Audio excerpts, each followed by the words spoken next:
It's time to have your say. Welcome back to the Q&A, answering your questions on WWE, AEW, NXT, and much, much more for AskSCW, coming straight after this. Coming up in today's show, going to be giving 5 bold predictions for AEW All Out 2022.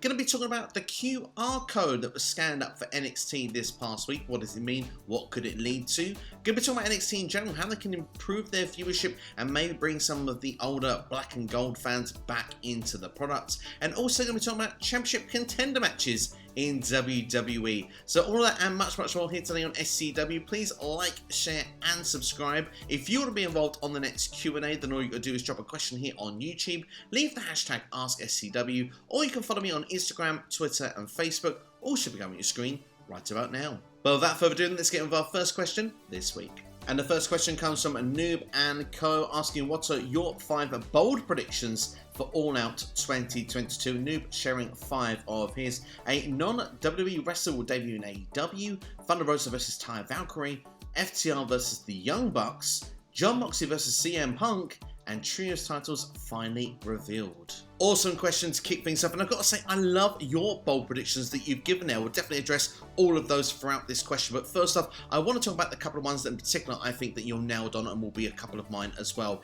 FTR versus the Young Bucks, I think is going to happen at All Outs, and I think it's going to be for every single tag team championship on the line. I think that that's going to be the stipulation. Winner takes all. I think that right now the Young Bucks are avoiding FTR. You can see that when they made the challenge for Fyter Fest this week, they were going for Starks and Hobbs as well as Keith Lee and Swerve Strickland, and they said to themselves, well look, Jurassic Express, they did that, they actually had that match before and won the freeway. We can do that as well because we beat them for the tag team titles. They're almost taking on challenges that are difficult, I suppose, in their own right, but also saying we know we can overcome these because we want to avoid FTR. That is the team that's going into every title match and winning tag team gold. And it will come a point that the fans, just like they did then, were chanting FTR's name. We will eventually get to the point where FTR will throw the challenge out and the Young Bucks won't be able to avoid them anymore. And of course, that idea as well of FTR winning all the tag team titles, where, you know, for the Bucks it's like, well, there's no point us putting ours on the line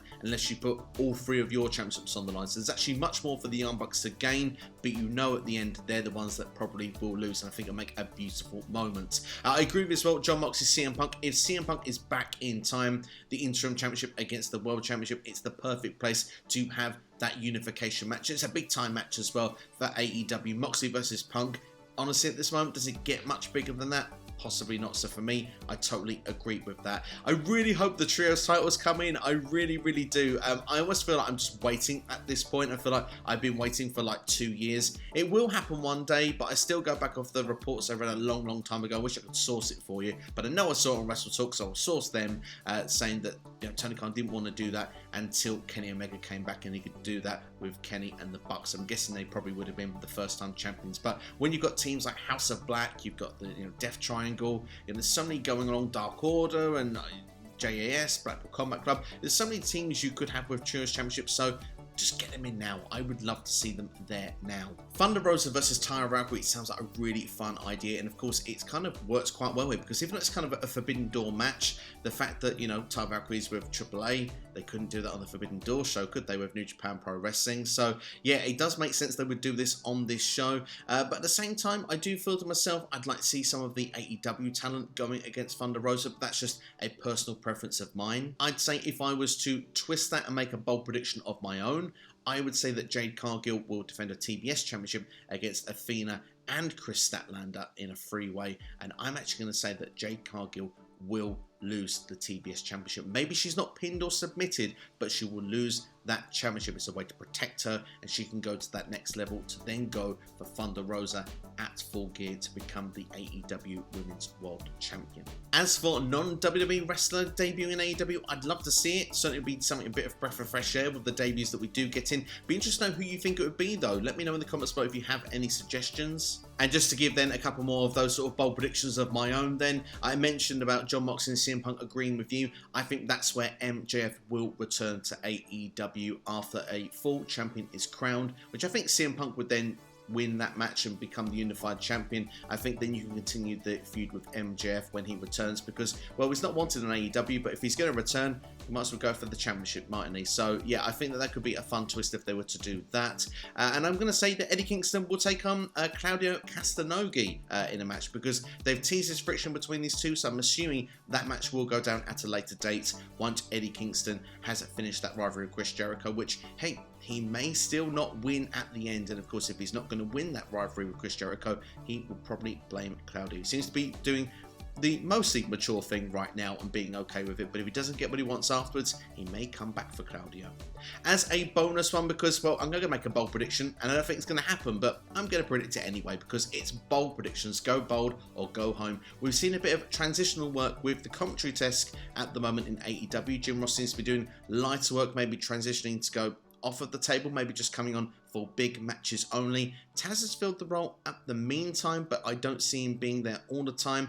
I'm wondering if someone like Marlo Ronaldo could come in eventually to AEW. I'd love to hear him call pro wrestling again. I enjoyed his work so much when he was with WWE, particularly in the NXT TakeOver days. I'd love to see him on a part of AEW Dynamite and pay-per-views, each and every week. I think it'd be a lot of fun. So yeah, that'd be my last bold prediction, but of course, I think it's the wackiest one of the lot and the most unlikely to happen. Next question coming from Mike, Italian Habs Mike, saying, if rumours of Triple H gaining more control of NXT is true, what changes will he make to improve it and win back fans who have been turned off by NXT 2.0?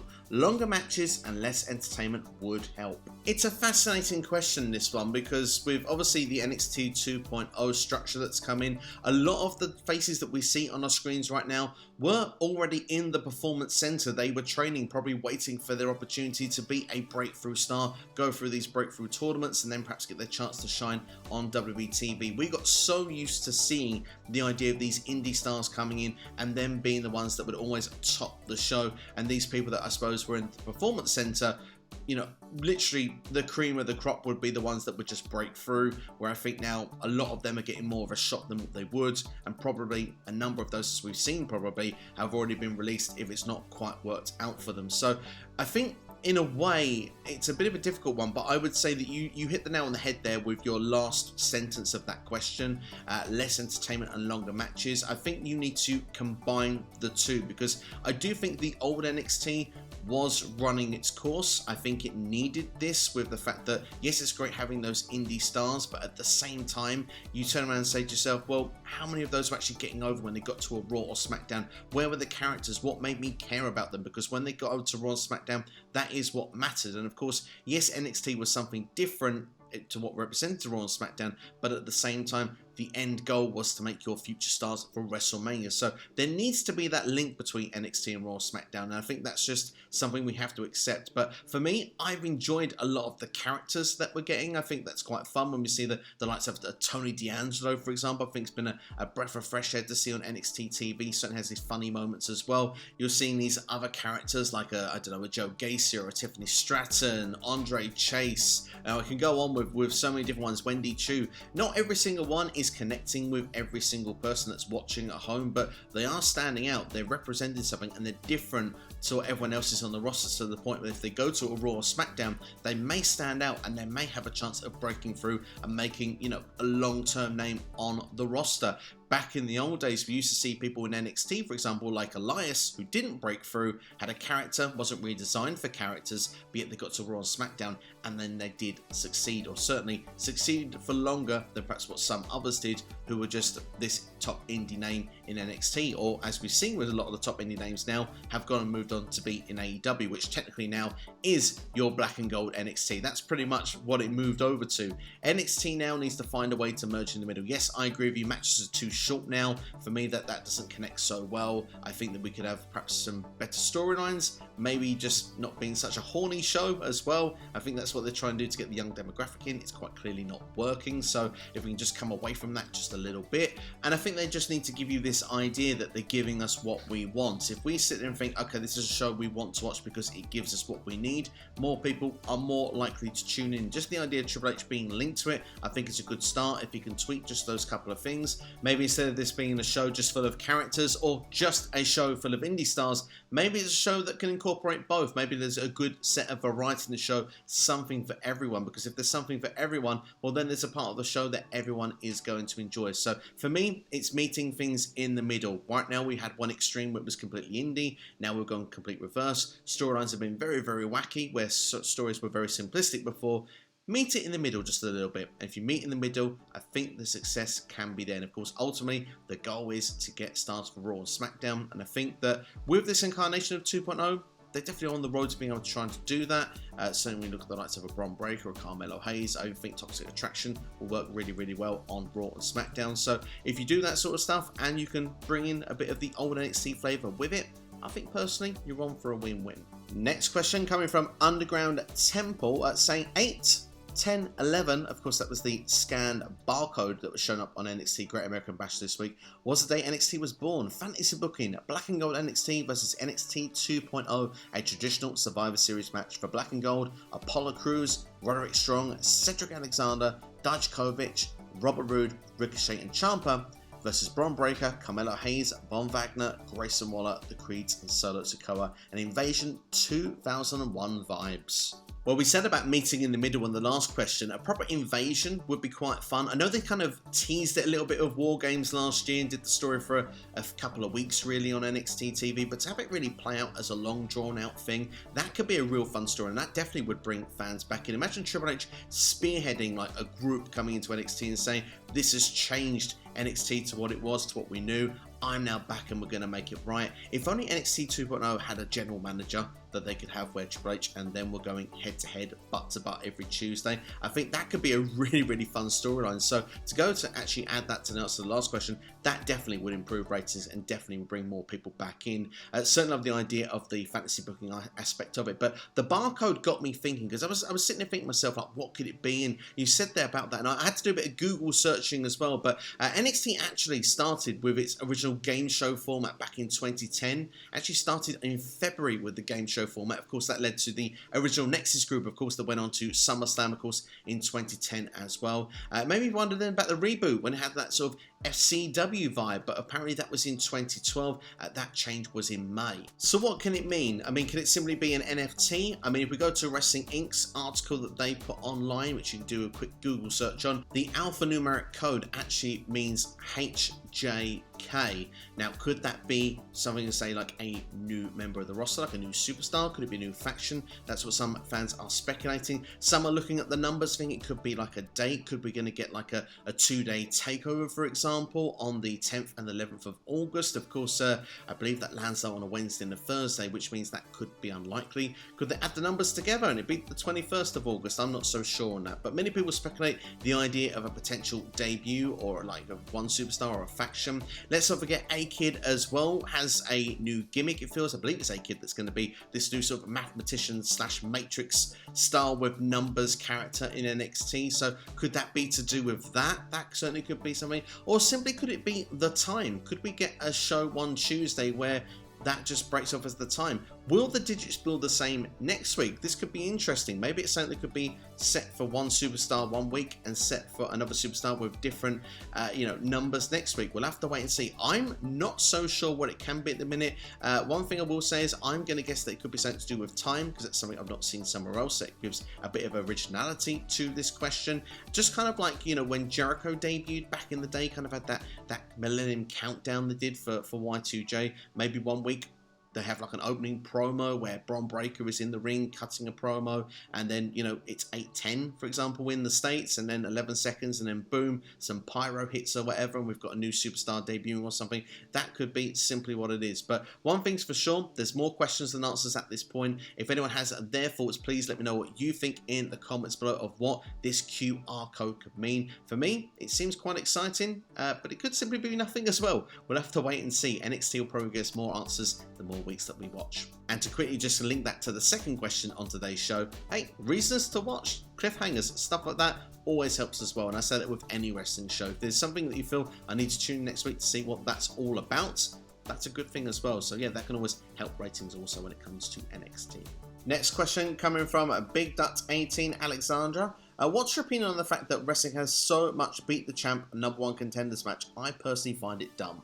You're not alone. I hate championship contenders matches with an absolute passion. Look, it's wrestling at the end of the day. It's entertainment. It's light entertainment. We shouldn't really get wound up by stuff like this, but yeah, it's a real nitpick of mine. I'm not a fan of the championship contender matches at all. Why would you have someone beat your champion? First off, makes your champion look weaker. Yes, it makes someone a contender, but then it's like, well, we've already seen the match. Why would we need to go and see it again? They should already beat the champion. Give me any reason to do it. Give me a #1 contenders match where it's a triple threat match, fatal 4-way, a tournament, something like that. Or someone just goes on a long winning streak to the point that they've proven themselves to be the championship worthy contender without having to actually beat the champion in the process. Or maybe just a good old fashioned storyline to go on. A reason why someone doesn't get on with the other person. Maybe the contender, for example, is pulling off a string of victories. Maybe even, for example, like Gunther this past week, we see Shinsuke Nakamura defeating Ludwig Kaiser. That puts in a position maybe we can go for the Intercontinental Championship.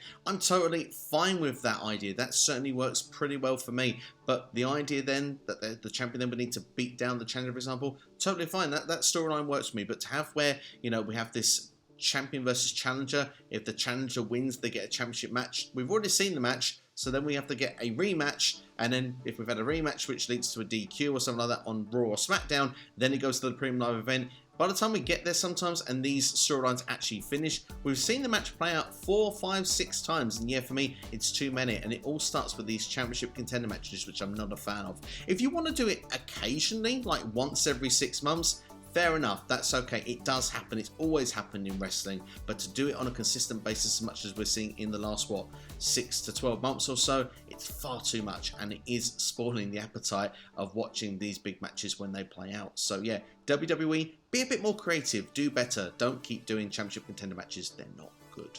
Last question this week coming from Martin Lorenzo Carrillo. By 2025, which 5 talents do you see WWE signing? It could be from any wrestling promotions and be game changers for their company. Fantastic question, this one. Really creative as well. I have to say that WWE, if they are going to sign superstars from other promotions right now, it is going to be like what they did with Cody Rhodes. It is going to be like you said at the end there, game changers. If they think that they can change things in WWE because they've been doing it somewhere else onto that level where it's making another promotion better, that's when WWE will jump in and go and get those stars. So the first one immediately comes to mind, MJF. Of course, the battle of 2024, the contract situation. Is it a work? Is it a shoot? It doesn't really matter for the purpose of this question.